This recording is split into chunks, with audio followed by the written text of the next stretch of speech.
Good morning everyone, my name is Liu Jingyi. We are from the group 11. Today we would like to present about the second experiment. Topic is the Schmidt rebound hardness test. First is the introduction. Schmidt rebound hardness test as a non-destructive test method of concrete is to determine the surface strength of the rock samples. The Schmidt hammer is an ideal index apparatus. It consists of a spring control mesh that slides on the plunger within a tabular housing. And then the index value obtains the rebound number R, which is an indicator of the surface hardness of the sample. The Schmidt hammer is also widely used for estimating the uninitial compressive strength to evaluate the compressive strength of the rock sample under the uninitial loading. Next is the objective of the experiment is to determine the hardness of the uninitial compressive strength of the rock. Next is the theory of the experiment. The method of the test is based on the principle that rebound of an elastic mesh depends on the hardness of the concrete surface.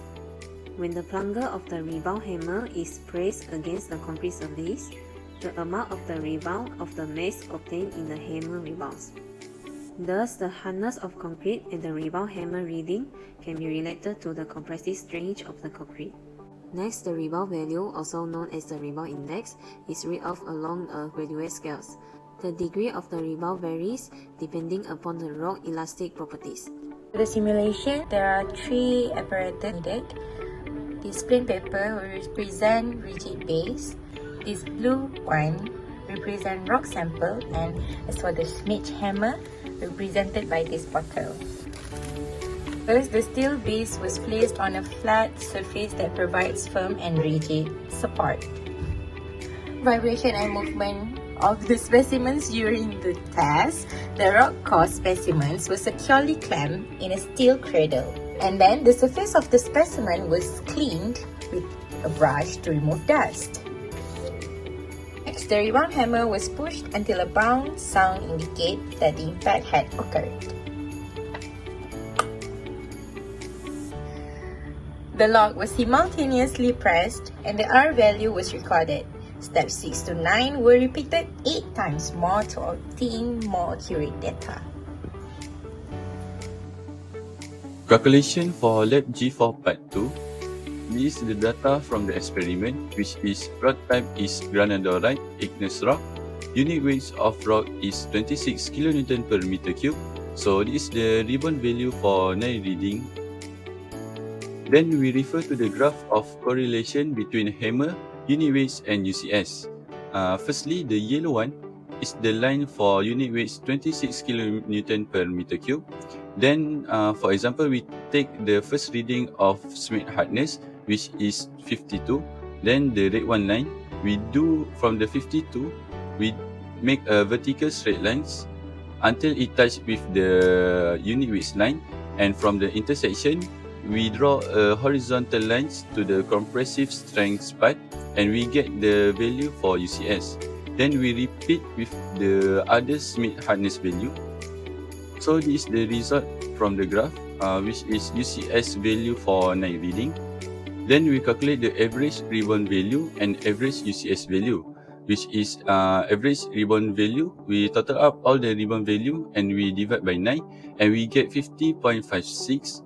For average UCS value, we total up all the UCS value and we divide by 9, and we get 143.11 MPa. So that's all for the calculation G4 Part 2. So for discussion, we use granodiorite rock is used in this experiment with the unit weight is 26 kN per meter cube. So for the calculation, we have to find two types of the value, which is the average rebound value and the UCS value, average UCS value. And then the both value we obtain is 50.56 and 143.11 megapascal. So the compressive strength of the rocks was determined by the value of the UCS, which is uninitial compressive strength.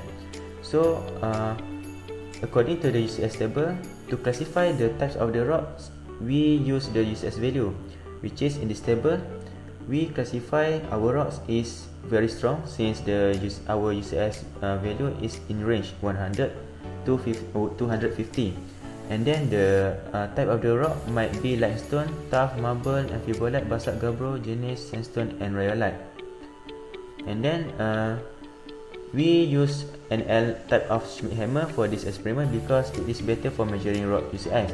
But there are some precautions that we have to follow in order to get the precise value, which is we have to keep vertically the Schmidt hammer to the rock to avoid incorrect value, and we should not repeat at the same place of the while using the Schmidt hammer to avoid error readings. And the last one is the eyes of observer have to be perpendicular to the reading to avoid parallax error.